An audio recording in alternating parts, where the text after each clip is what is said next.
మన ఇండియా పరంగా safe side అయితే బీజేపీ ఉండాలి. పటిష్టంగా ఉంటుంది, అంటే బలబద్ధంగా ఉంటుంది అనమాట, కంచెలేసి ఉంటుంది అనమాట. ఈటెల రాజేందర్ వస్తాడని బీజేపీ. ఈటెల రాజేందర్ గారు. ఓకే. మోడీ గారికి మేము డైహార్ట్ ఫ్యాన్స్. ఎందుకు అంటే బ్రాండ్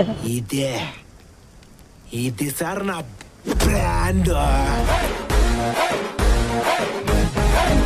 నేను మాధవీలత గారు రావాలనుకుంటున్నాను. ఏంటంటే డబుల్ ఇంజన్ ఉన్నప్పుడు ఆ ఫోర్స్ అలా ఉంటుంది. మన ఇండియా పరంగా సేఫ్ సైడ్ అయితే బీజేపీ ఉండాలి. పటిష్టంగా ఉంటుంది, అంటే బలబద్ధంగా ఉంటుంది అనమాట, కంచెలేసి ఉంటుంది అనమాట. ఓరు ఏమంటారు, నక్సలైట్స్ రాకుండా ఏమంటారు, దుండగుడు రాకుండా ఉండడానికి కంచేసి ఎప్పుడు బీజేపీ ఉంటుంది. కాబట్టి బీజేపీ ఉంటే బాగుంటుంది. ఈటెల రాజేందర్ వస్తాడు కంపల్సరీ. ఎందుకలా? కంపల్సరీ ఎందుకంటే ఇది పీఎంకి సంబంధించిన ఎలక్షన్స్ కదా, కంపల్సరీ మోడీని గెలిపేయడానికి కంపల్సరీ పీఎంగా. ఓకే, మోదీ గారు వస్తే అంటే సెంట్రల్లో మోదీ గారే రావాలి. కంపల్సరీ. సో ఇంతకు ముందుకి ఇక్కడ ఏమైనా ప్రాబ్లమ్స్ ఉన్నాయా? అవును, రేవంత్ రెడ్డి గెలిచిండు ఇంతకుముందు, గెలిచిండు, ఎంపీ అయ్యిండు, ఇక్కడ నుంచి వెళ్ళిపోయాడు, ఒకసారి కూడా ఇక్కడ రాలేడు. మోడీ తెలుసా అని ఆల్ కంట్రీస్ అయినా గ్రేట్ అని చెప్తారు. బీజేపీ నుంచి ఈటెల రాజేందర్ గారు, బీఆర్ఎస్ నుంచి లక్ష్మారెడ్డి గారు, అలాగే కాంగ్రెస్ నుంచి సునీత మహేందర్ గారు. ఈ ముగ్గురులో ఎవరు వస్తే మనకి ఇక్కడ మల్కాజ్గిరి బాగుంటుందని మీరు అనుకుంటున్నారు? ఈటెల రాజేందర్ వస్తాడని బీజేపీ. ఈటెల రాజేందర్ గారు. ఓకే. అయితే ఇప్పుడు మీకున్న ప్రాబ్లమ్స్ అన్నీ పోవాలి అని అంటే సెంట్రల్లో బీజేపీకి పోటీగా మన కాంగ్రెస్ రాహుల్ గాంధీ వస్తున్నారు. మరి ఆ ఇద్దరిలో ఎవరు రావాలి ఈసారి? మరి ఇన్ని ఇయర్స్ నుంచి మోదీ గారే పాలిస్తున్నారు. కట్టర్ బీజేపీ వాళ్ళమమ్మ, అది మాత్రం టు బీ ఫ్రాంక్ చెప్పగలం. మోడీ గారికి మేము diehard fans. Okay. Okay, super. ఎందుకు అంటే బ్రాండ్ కోసం మీరు ఫ్యాన్స్. ఆయన నుంచి మేము లబ్ధి పొందింది ఏముందా ఏం లేదో తెలియదు, కానీ సెకండ్ టైం ఆయన ఓత్ తీసుకున్న వెంటనే మేము ఆర్మీ బ్యాక్గ్రౌండ్ వాళ్ళం. మా అమ్మాయికి రిజర్వేషన్ అదే స్కాలర్షిప్ ఇచ్చారు. పిఎంవై స్కాలర్షిప్ వచ్చింది, అది వెంటనే పెరిగింది 27,000 36,000. అంటే ఎంత 27, అదొక 3, ఇదొక 6, 9,000. సో మేము we're so happy. So that's why diehard fans అన్నమాట. Diehard fans. మరి ఏ పార్టీ వాళ్ళు వస్తే మనకు బాగుంటుంది అంటే బీఆర్ఎస్ నుంచి లక్ష్మారెడ్డి గారు, కాంగ్రెస్ నుంచి సునీత మహేందర్ గారు, అలాగే మనకి బీజేపీ నుంచి ఈటెల రాజేందర్ గారు. ఈ ముగ్గురులో ఎవరు వస్తే మల్కాజ్గిరి బాగుంటుంది, డెవలప్మెంట్స్ అన్ని బాగుంటాయని మీ అభిప్రాయం? ఈటెల రాజేందర్ వస్తే బాగుంటుంది. ఎందుకు అనుకుంటున్నారు? మోదీ దాని వలన మోదీ చేసే పనుల వలన బీజేపీ వస్తే బాగుంటుంది. ఓకే, ఇన్ని రోజులు సెంట్రల్లో మోదీ గారు ఉన్నారు, ఆయనదంతా బాగుంది, ఇప్పుడు ఇక్కడ కూడా బీజేపీ వస్తే బాగుంటుంది అని. నాకు ఏంటంటే బీజేపీ ప్రభావం ఉంది ఇది మధ్య వలన మల్కాజ్గిరిలో బీజేపీ వస్తే బాగుంటుంది. అక్కడ అలాగే సికింద్రాబాద్లో కూడా కిషన్ రెడ్డి వస్తే బాగుంటుంది. సెంట్రల్లో బీజేపీ ప్రభుత్వం వస్తే బాగుంటుంది, అన్ని విధాలు బాగుపడతాము, దేశం కూడా అభివృద్ధి చెందుతుంది. దానివల్ల బీజేపీ వస్తే బాగుంటుంది నా అభిప్రాయం. ఇక మేడ్చల్ అభివృద్ధి పడాలంటే బీజేపీ రావాలి. సో ఏది ఉన్నా ఏం జరిగినా కూడా బీజేపీ వస్తే అన్ని ప్రాబ్లమ్స్ సాల్వ్ అని మాట్లాడుతున్నారు. ఓకే, మరి సెంట్రల్లో మన నరేంద్ర మోదీ గారికి పోటీగా రాహుల్ గాంధీ వస్తున్నారు కాంగ్రెస్ నుంచి. మరి ఆ ఇద్దరిలో మోదీ గారే ఉండాలా? మోదీ గారే ఉండాలి, అది నా అభిప్రాయం. మోదీ గారు ఉంటేనే బాగుపడుతుంది. ఇంకా ఈయన 10 ఏళ్ళు ఉన్నా కూడా నాకు ఏం ప్రాబ్లం లేదు, ఇంకా దేశం బాగుపడుతుంది మోదీ వల్లనే. ఇక రాహుల్ గాంధీ వలన అలాంటిది ఏమీ లేదు. బాగుపడేది ఉంటే మోదీ వల్లే బాగుపడుతుంది, ఇంకా వేరే వాళ్ళ వల్ల అయితే ఏం అవ్వదు. మోదీ ఉండాలి, దేశంలో మళ్ళీ ప్రధానమంత్రి కావాలి, 3వ స్థానంలో రావాలి, అది నా అభిప్రాయం.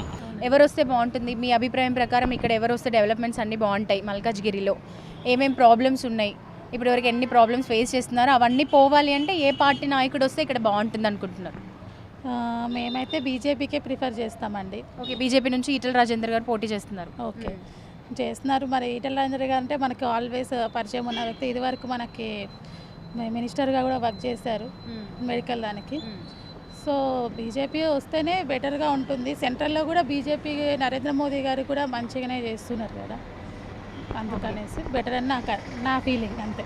డెవలప్మెంట్ కూడా ఉంది కదండి, మొబైల్ బ్యాంకింగ్, నోట్ల కరెన్సీ చేంజింగ్ కానీ ఇన్నేళ్ళ నుంచి చాలా బాగా చేస్తున్నారు. మాకైతే చాలా నచ్చింది. నెక్స్ట్ టైం కూడా ఆయన వస్తేనే బాగుంటుంది అనుకుంటున్నాం. ఇంకా ఫర్దర్గా ఇంకేదైనా బెటర్గా కూడా మనకి డెవలప్మెంట్ అనేది ఉంటుంది మన ఇండియాలో అని నేను ఫీల్ అవుతున్నాను. ఓకే, మీరు చెప్పండి, మీకు ఎవరు వస్తే బాగుంటుంది అనుకుంటున్నారు? బీజేపీనే అండి. బీజేపీ ఎందుకండి? ఎందుకంటే చాలా డెవలప్మెంట్ చేశాడు తను, ఇంకా చేయాలని కోరుకుంటున్నాం మేము. మరి సెంట్రల్లో కూడా ఇప్పుడు బీజేపీ కన్ఫామ్. రాహుల్ గాంధీ అంత ఫేస్ లేదు, ఆయన రీడింగ్ లేదు, అంత రీడింగ్ లేదు. మోదీ ఎదురుగా ఆయన రీడింగ్ అంతా లేదు. ఏం డెవలప్మెంట్ కనిపించింది మీకు? ఇంతకుముందు వచ్చినారా మీరు? ఓల్డ్ సిటీకి వచ్చినారా? ఏం డెవలప్మెంట్ కనిపించింది? అందుకే అంటాం ఓ 10, 15, 20 సంవత్సరాల్లో ఏం డెవలప్మెంట్ కనిపించింది మీకు? ఉన్న వ్యాపారాలందరికీ కష్టం పెడుతున్నారు వీళ్ళు. రోడ్డు మూసేసినారు. ఇక్కడ మార్వాడి కమ్యూనిటీ ఉందని దాని గురించి రోడ్లు అన్నీ మూసేసినారు. టార్గెట్ చేస్తున్నారు. ఎవరు టార్గెట్ చేస్తున్నారు? మీరు అనుకోవాలి ఎవరు. ఓకే, అన్నీ చెప్తే అర్థం కాదు మీకు. కొన్ని చెప్పకుండా కూడా అర్థమవుతుంది. సో మరి ఇప్పుడు వేరే వాళ్ళు వస్తే ఇక్కడ ముందుగా జరగాల్సిన చేంజెస్ ఏంటి? వేరే వాళ్ళు కొత్త వాళ్ళు ఎవరైనా వస్తే వచ్చిందా? ఎందుకు రాలేదు? ఇప్పుడు వరకు అయితే కనిపించలేదు. ఇప్పుడు వరకు ఎక్కడైనా మీకు ఉందా? మీరు చూసినారా ఎక్కడైనా? ప్రపోజల్ ఎప్పటి నుంచి ఉంది? ఎప్పటి నుంచి ఉంది మేడం? కనీసం 20 years అయినాయి, 15 years అయినాయి ప్రపోజల్ వచ్చి. ఇప్పటి వరకు ఎందుకు రాలేదు? ఒక పార్టీ డామినేషన్ ఉంది. వాళ్ళ ప్రాపర్టీస్ ఎన్క్రోచ్మెంట్లో వెళ్ళిపోతాయి. దాని గురించి ఇప్పటి వరకు మెట్రో రాలేదు. ఓల్డ్ సిటీకి డెవలప్మెంట్ లేదు. డెవలప్మెంట్ రావాలంటే ఇక్కడ చేంజెస్ కావాలి. సెంట్రల్ ఎవరు రావాలనుకుంటున్నారు? మోదీ గారు రావాలా, రాహుల్ గాంధీ? రాహుల్ గాంధీ, మోదీ గారు. సో మోదీ గారిని అంటే చాలా వరకు ఆయన రేట్లు పెంచేస్తున్నారు నిత్యావసరమని. లేదులేండి, యాజువల్గా మనం రేట్లు పెంచేస్తున్నారు అంటే మనకి స్టేట్లో ఎలా ఉందో వీళ్ళు తెచ్చుకోవడం బట్టి ఉంటుంది. కానీ అంతేగాని ఆయన బ్లేమ్ చేయడం అది కరెక్ట్ కాదు అనుకుంటున్నాను నేను.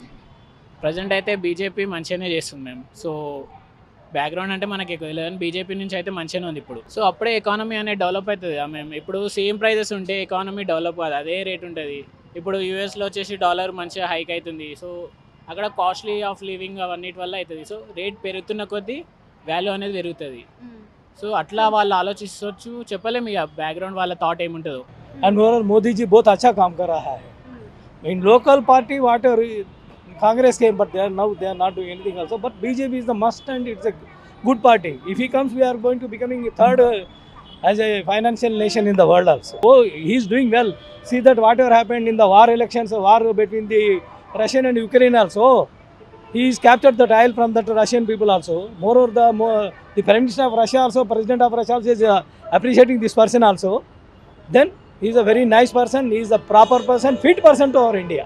రేపటి భవిష్యత్తు, పిల్లల భవిష్యత్తు ప్లస్ అంటే ఫ్యూచర్ అంటే ఇప్పుడు ఎన్నికట జరిగిన దాని గురించి ఇప్పుడు అదే పిల్లల భవిష్యత్తు మాత్రం వస్తేనే ముందు వెళ్తుంది. భారతదేశం ఇంకా ముందుకు వెళ్తుంది. ఆయన చేసిన సేవలకు అందరికీ పిల్లలకు భవిష్యత్తు ముందుకు వెళ్తుంది. ఆయనే రావాలని కూడా మేము కూడా మనస్ఫూర్తిగా కోరుకుంటున్నాము. ఆయన వస్తేనే మనం ముందుకు వెళ్తాము అనే. ఇక్కడ ఎవరు పోటీ చేసినా ఫస్ట్ మోదీ నిలబడాలనే ప్రయత్నం. అది మా వంతు సాయం కూడా మేము ఎవరు ఏదన్నా కానీ మేమైతే ఆయన సాయం చేయాలని, మా ఓటు మాత్రం ఆయనకి వేసుకోవాలని మేము ప్రయత్నం ఇతరులకు కూడా మేము చేసుకోవాలనుకుంటున్నాం. ఎందుకంటే ఆయన ఉంటేనే ముందుకెళ్తుంది. సరే రేపటి భవిష్యత్తు గురించి తెలియదు కానీ ఇప్పుడైతే ఆయన ఉండాలి. ఈ 5 ఏళ్ళు ఉండాలని మేము మనస్ఫూర్తిగా కోరుకుంటున్నాం. అట్లంటే మోడీ వస్తేనే బాగుంటుందని. అంటే ఇప్పుడు బాగా ఆయన చేసేటివి ఎట్లా ఉంటాయి అంటే అన్ని ఆలోచించి అట్లా చేయడము. వీళ్ళ మీద నమ్మకం లేదు. మోడీ అయితే చాలా బాగా చేస్తారని మా నమ్మకం. ఓకే, బీజేపీ వస్తే బాగుంటుంది మేడం. ఎందుకు అనుకుంటున్నారు? బీజేపీ ఇప్పటివరకు చాలా బాగా చేసి ఇక ముందు కూడా చేస్తారన్న నమ్మకంతో బీజేపీ వస్తుందని అనుకుంటాం. బీజేపీ వస్తే చాలా బాగుంటుంది అనుకుంటున్నాం. అందుకే ఇప్పటివరకు బీజేపీ చేసింది, నెక్స్ట్ కూడా బీజేపీ వస్తే బాగుంటుందన్న నమ్మకం ఒకటి ఉంది. సెంట్రల్లో I think BJP is better. BJP ఎందుకని అనుకుంటున్నారు? ఎందుకంటే the way Modi leads the country is a good innovative prime minister. He thinks about the GDP of India economy and India economy ని పెంచడానికే చూస్తున్నారు. యాక్చువల్లీ ఫస్ట్ ఆయన ఇప్పుడు ఫర్ ఎగ్జాంపుల్ బెంగళూరులో ఇంకా తెలంగాణలో ఐటీ అనేది చాలా డెవలప్ అయింది. సో మన ఇండియా మొత్తంలో కూడా అన్ని ఐటీ డెవలప్మెంట్ అయిందనుకో. For example KTR is a great IT minister. So అలాంటి ఐటీ మినిస్టర్ ఇంకా వచ్చినప్పుడు अब डेवलपमेंट అవుతది. సో ఇండియా మొత్తం అలాంటి డెవలప్మెంట్ చూడాలని కోరుకుంటున్నాను. ठीक है, आप बोलो पीएम कौन आना, फिर से मोदी आना, नहीं तो राहुल गांधी आना, कौन आए तो अच्छा डेवलपमेंट होता इधर? नहीं, अभी हमको 10 साल का एक्सपीरियंस ऐसा है कि मोदी गवर्नमेंट में थोड़ा डेवलपमेंट हुआ है और पॉजिटिवनेस ऐसा है, लोगों में भी अवेयरनेस आ गया है. तो लोग भी सोच रहे हैं कोई डेवलपमेंट के हिसाब से कोई बात हुई तो अच्छा होना चाहिए. इसके हिसाब से इस टर्म्स में भी मोदी सरकार आना चाहिए. ठीक है, आप क्या बोलते हैं? मोदी सरकार आना चाहिए. मोदी सरकार इज ग्रेट. इट्स सिटी एकदम मतलब पॉपुलर सिटी बन गई, एकदम बढ़िया बनाया उन्होंने. ऑल इंडिया में अच्छा काम किया उन्होंने. हाईवे, फ्लावर रोड सब बनाया उन्होंने, बहुत ही बेहतरीन बनाया उन्होंने. చాలా కాలం ఎంపీగా అసదుద్దీన్ ఉన్నారు. మరి ఆయనకి గట్టి పోటీ ఇవ్వడానికి మాధవిలత గారు ఉన్నారు. మరి వీళ్ళిద్దరిలో ఎవరు ఎంపీ రావాలని మీరు అనుకుంటున్నారు? నేను మాధవిలత గారు రావాలనుకుంటున్నాను. ఎందుకంటే ఆల్రెడీ 4 times ఆయన ఉన్నారు. ఇక్కడ చేసింది ఏం లేదు. సేమ్ నేను 10 years అప్పుడు ఎలా ఉందో ఇప్పుడు కూడా అలా ఉంది. ఇప్పుడు నేను 30 years ఉన్నాను. అంటే 20 years నుంచి నాకు తెలిసి ఏం డెవలప్మెంట్ లేదు. ఒకసారి బీజేపీ ఛాన్స్ ఇస్తే బాగుంటుందని నా అభిప్రాయం. అంటే ఇప్పుడు ఆయన కొన్ని ఇయర్స్ నుంచి ఇక్కడ ఎంపీగా ఉన్నారు కదా, అంటే డెవలప్మెంట్స్ అలాంటివి ఏమీ లేవంటున్నారా? డెవలప్మెంట్ అయితే నాకు తెలిసి ఏమీ లేదు. It's only purely my opinion. నాకు తెలిసి అయితే ఎలాంటి ఏది ఏం లేదు. మేము ఎవ్రీ వీక్ ఇక్కడికి వచ్చి, మాది ఫుట్వేర్ షాప్, మేము ఇక్కడనే మొత్తం బిజినెస్ అది చేసుకుంటాం. నేను ఫర్ ఎగ్జాంపుల్ 2000లో ఎలా ఉందో ఇప్పుడు 2024లో కూడా అలాగే ఉంది. Nothing change. సో ఇప్పుడు మాధవిలత గారు రావాలి అంటున్నారు కదా, మరి ఆవిడ వస్తే చేంజెస్ జరుగుతాయని మీరు అనిపిస్తుందా మీకు?